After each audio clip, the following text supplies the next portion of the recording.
खुदावन के ज़िंदा जलाली और बाबरकत नाम में आप सब की सलामती हो। Bible study 1 year course. आज हम पढ़ेंगे पैदाइश उसका चौथा बाब, मत्ती उसका चौथा बाब, जरमाया दूसरा बाब 20 से 37 आयत तक। मत्ती 4 बाब। और आदम अपनी बीवी हवा के पास गया और वो हामला हुई और उसके कायन पैदा हुआ। तब उसने कहा, मुझे खुदावन से एक मर्द मिला। फिर कायन का भाई हाबिल पैदा हुआ और हाबिल भेड़ बकरियों का चरवाहा और कायन किसान था।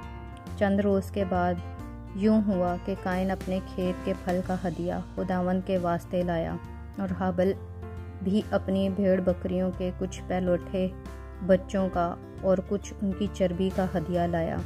और खुदावन ने हाबिल को और उसके हदिया को मंजूर किया, पर कायन को और उसके हदिया को मंजूर ना किया। इसलिए कायन नहायत गज़बनाक हुआ और उसका मुंह बिगड़ा। और खुदावन ने कायन से कहा, तू क्यों गज़बनाक हुआ और तेरा मुंह क्यों बिगड़ा हुआ है? अगर तू भला करे तो क्या मकबूल ना होगा, और अगर तू भला ना करे तो गुनाह दरवाजे पर दुबका बैठा है और तेरा मुश्ताक है, पर तू उस पर गालिब आ। और कायन अपने भाई हाबिल को कुछ कहा, और जब वो दोनों खेत में थे तो यूं हुआ कि कायन ने अपने भाई हाबिल पर हमला किया और उसे कत्ल कर डाला। तब खुदावन ने कायन से कहा कि तेरा भाई हाबिल कहाँ है? उसने कहा, मुझे मालूम नहीं, क्या मैं अपने भाई का मुहाफिज हूँ? फिर उसने कहा कि तूने ये क्या किया? तेरे भाई का खून ज़मीन से मुझको पुकारता है, और अब तू ज़मीन की तरफ से लानती हुआ, जिसने अपना मुंह पसारा कि तेरे हाथ से तेरे भाई का खून ले। जब तू ज़मीन को जोतेगा तो वो अब तुझे पैदावार ना देगी, और ज़मीन पर तू खाना ख़राब और आवारा होगा। तब कायन ने खुदावन से कहा, मेरी सज़ा बर्दाश्त से बाहर है। देख, आज तूने मुझे रोए ज़मीन से निकाल दिया है, और मैं तेरे हजूर से रूपोश हो जाऊँगा और ज़मीन पर खाना ख़राब और आवारा रहूँगा। और ऐसा होगा कि जो कोई मुझे पाएगा कत्ल कर डालेगा। तब खुदावन ने उससे कहा, नहीं, बल्कि जो कायन को कत्ल करे उससे 7 गुना बदला लिया जाएगा। और खुदावन ने कायन के लिए एक निशान ठहराया कि कोई इसे पाकर मार न डाले। सो कायन खुदावन के हजूर से निकल गया और अदन के मशरिक की तरफ नूद के इलाका में जा बसा। और कायन अपनी बीवी के पास गया और वो हामला हुई और उसके हनूक पैदा हुआ। और उसने एक शहर बसाया और उसका नाम अपने बेटे के नाम पर हनूक रखा। और हनूक से ईर पैदा हुआ, और ईर से महूलीएल पैदा हुआ। महूलीएल से मतूसाएल पैदा हुआ। मतूसाएल से लमक पैदा हुआ, और लमक 2 औरतें ब्याह लाया। एक का नाम उदा और दूसरी का नाम जिला था। और उदा के याबिल पैदा हुआ। वो उनका बाप था जो खैमों में रहते और जानवर पालते हैं। और उसके भाई का नाम योबिल था। वो बीन और बांसुरी बजाने वालों का बाप था। और ज़िला के भी तो बलकाइन पैदा हुआ, जो पीतल और लोहे के सब तेज़ हथियारों का बनाने वाला था। और नामा तो बलकाइन की बहन थी। और लमक ने अपनी बीवियों से कहा कि ए उदा और ज़िला, मेरी बात सुनो। ए लमक की बीवियों, मेरे सुखन पर कान लगाओ। मैंने एक मर्द को जिसने मुझे ज़ख्मी किया मार डाला, और एक जवान को जिसने मेरे चोट लगाई कत्ल कर डाला। अगर कायन का बदला 7 गुना लिया जाए तो लमक का 70 और 7 गुना। और आदम फिर अपनी बीवी के पास गया, और उसके एक और बेटा हुआ, और उसका नाम सीत रखा। और वो कहने लगी कि खुदा ने हाबिल के इवज़, जिसको कायन ने कत्ल किया, मुझे दूसरा फर्जंद दिया है। और सीत के यहाँ भी एक बेटा पैदा हुआ, जिसका नाम उसने अनूस रखा। उस वक्त से लोग यहोवा का नाम लेकर दुआ करने लगे। मत्ती उसका चौथा बाब।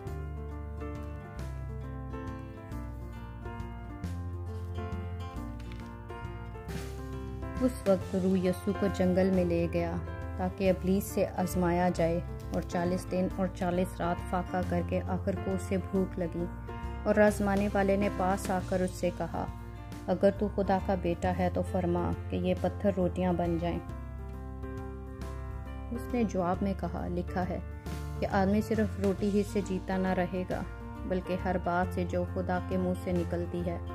तब इब्लीस उसे मुकद्दस शहर में ले गया और हैकल के कुंगरे पर खड़ा करके उससे कहा, अगर तू खुदा का बेटा है तो अपने तई नीचे गिरा दे, क्योंकि लिखा है कि वो तेरी बाबत अपने फरिश्तों को हुक्म देगा और वो तुझे हाथों पर उठा लेंगे, ऐसा ना हो कि तेरे पाँव को पत्थर से ठेस लगे। यीशु ने उससे कहा, यह भी लिखा है कि तू खुदावंद अपने खुदा की आजमाइश ना कर। फिर इब्लीस उसे एक बहुत ऊंचे पहाड़ पर ले गया और दुनिया की सब सल्तनतें और उनकी शान व शौकत उसे दिखाई और उससे कहा, अगर तू झुककर मुझे सजदा करे तो यह सब कुछ तुझे दे दूंगा। यीशु ने उससे कहा, ऐ शैतान दूर हो, क्योंकि लिखा है कि तू खुदावंद अपने खुदा को सजदा कर और सिर्फ उसी की इबादत कर। तब इब्लीस उसके पास से चला गया और देखो, फरिश्ते आकर उसकी खिदमत करने लगे। जब उसने सुना कि यूहन्ना पकड़वा दिया गया तो गलील को रवाना हुआ और नासरत को छोड़कर कुफरनहूम में जा बसा, ताकि जो यसाया नबी की मार्फत कहा गया था वो पूरा हो कि ज़बूलून का इलाका और नफ्ताली का इलाका और दरिया की राह यरदन के पार गैर कौमों की गलील, यानी जो लोग अंधेरे में बैठे थे उन्होंने बड़ी रोशनी देखी, और जो मौत के मुल्क और साया में बैठे थे उन पर रोशनी चमकी। उस वक्त से यीशु ने मुनादी करना और ये कहना शुरू किया कि तौबा करो, क्योंकि आसमान की बादशाही नज़दीक आ गई है। और उसने गलील की झील के किनारे फिरते हुए दो भाइयों यानी शमाउन को, जो पतरस कहलाता है, उसके भाई इंद्रियास को झील में जाल डालते हुए देखा, क्योंकि वो माहीगीर थे, और उनसे कहा, मेरे पीछे चले आओ तो मैं तुमको आदमगीर बनाऊंगा। वो फ़ौरन जाल छोड़कर उसके पीछे हो लिए और वहाँ से आगे बढ़कर उसने दो और भाइयों यानी जब्दी के बेटे याकूब उसके भाई यूहन्ना को देखा कि अपने बाप जब्दी के साथ कश्ती पर अपने जालों की मरम्मत कर रहे हैं, और उनको बुलाया, और वो फ़ौरन कश्ती और अपने बाप को छोड़कर उसके पीछे हो लिए। और यीशु तमाम गलील में फिरता रहा और उनके इबादत खानों में तालीम देता और बादशाही की खुशखबरी की मुनादी करता और लोगों की हर तरह की बीमारी और हर तरह की कमज़ोरी को दूर करता रहा।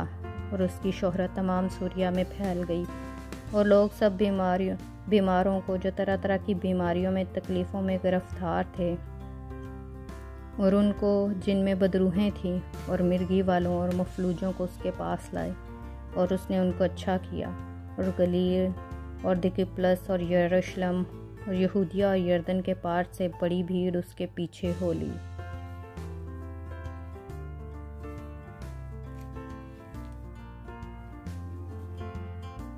यिर्मयाह उसका दूसरा बाब 20 से 37 आयत तक।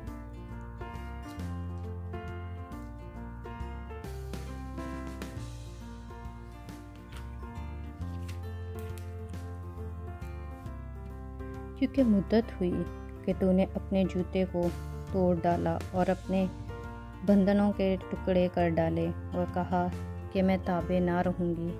हाँ, हर एक ऊंचे पहाड़ पर और हर एक हरे दरख्त के नीचे तू बदकारी के लिए लेट गई। मैंने तो तुझे कामिल ताक लगाया और रुमदा बीज बोया था, फिर तू क्यों कर मेरे लिए बेहकीकत जंगली अंगूर का दरख्त हो गई। हर चंद तू अपने को सज्जी से धोए और बहुत सा साबुन इस्तेमाल करे, तो भी खुदावंद खुदा फरमाता है कि तेरी शरारत का दाग मेरे हजूर आया है। तू क्यों कर कहती है मैं नापाक नहीं हूँ, मैंने बालीम की पैरवी नहीं की। वादी में अपनी रविश देख और जो कुछ तूने किया है मालूम कर। तो तेज़ रू ऊँटनी की मानद है जो इधर उधर धूड़ती है, मादा गोरख की माने जो बियाबान की आती है, जो शहवत के जोश में हवा को सूंघती है, और उसकी मस्ती की हालत में कौन उसे रोक सकता है। उसके तालिब मांदा ना होंगे, उसकी मस्ती के अयाम में वो उसे पालेंगे। तू अपने पाँव की बुरहनगी से और अपने हलक को प्यास से बचा। लेकिन तूने कहा है कि कुछ उम्मीद नहीं, हरगिज़ नहीं, क्योंकि मैं बेगानों पर आशिक हूँ और उन्हीं के पीछे जाऊँगी। जिस तरह चोर पकड़ा जाने पर रुसवा होता है, उसी तरह इसराइल का घराना रुसवा हुआ और वो और उसके बादशाह और उमरा और काहिन नबी जो लकड़ी से कहते हैं कि तू मेरा बाप है और पत्थर से कि तूने मुझे जन्म दिया, क्योंकि उन्होंने मेरी तरफ मुंह ना किया बल्कि पीठ की। पर अपनी मुसीबत के वक्त वो कहेंगे कि उठ हमको बचा। लेकिन तेरे बुत कहाँ हैं जिनको तूने अपने लिए बनाया? अगर वो तेरी मुसीबत के वक्त तुझे बचा सकते हैं तो उठें, क्योंकि ऐ यहूदा जितने तेरे शहर हैं उतने ही तेरे माबूद हैं। तुम मुझसे क्यों हुज्जत करोगे? तुमने सबसे बगावत की है। दामन फरमाता है, मैंने बेफ़ायदा तुम्हारे बेटों को पीटा, वो तरबियत पजीर ना हुए। तुम्हारी ही तलवार फाड़ने वाले शेर बब्बर की तरह तुम्हारे नबियों को खा गई। ऐ इस पुश्त के लोगों, खुदावंद के कलाम का लिहाज करो। क्या मैं इसराइल के लिए बियाबान या तारीकी की ज़मीन हुआ? मेरे लोग क्यों कहते हैं हम आज़ाद हो गए? फिर तेरे पास ना आएंगे। क्या कुंवारी अपने जेवर या दुल्हन अपनी आराइश भूल सकती है? पर मेरे लोग तो मुद्दत मदीद से मुझको भूल गए। तू तलबे इश्क में अपनी राह को कैसे आरास्ता करती है। यकीनन तूने फहाशा औरतों को भी अपनी राहें सिखाई। तेरे ही दामन पर बेगुनाह मस्कीनों का खून पाया गया। तूने उनको न कब लगाते नहीं पकड़ा, बल्कि इन ही सब बातों के सबब से। तू भी तो कई कहती है मैं बेकसूर हूँ, उसका गज़ब यकीनन मुझ पर से टल जाएगा। लेकिन मैं तुझे फतवा दूंगा, क्योंकि तू कहती है मैंने गुनाह नहीं किया। तू अपनी राह बदलने को ऐसी बेकरार क्यों फिरती है? तू मिस्र से भी शर्मिंदा होगी जैसे असूर से हुई। वहाँ से भी तू अपने सर पर हाथ रख कर निकलेगी, क्योंकि खुदावन ने उनको जिन पर तूने एतमाद किया हकीर जाना और तू उनसे कामयाब ना होगी। पाकलाम के पढ़े और सुने जाने पर खुदावंद की बरकत तो खुदा का शुक्र हो। आमीन।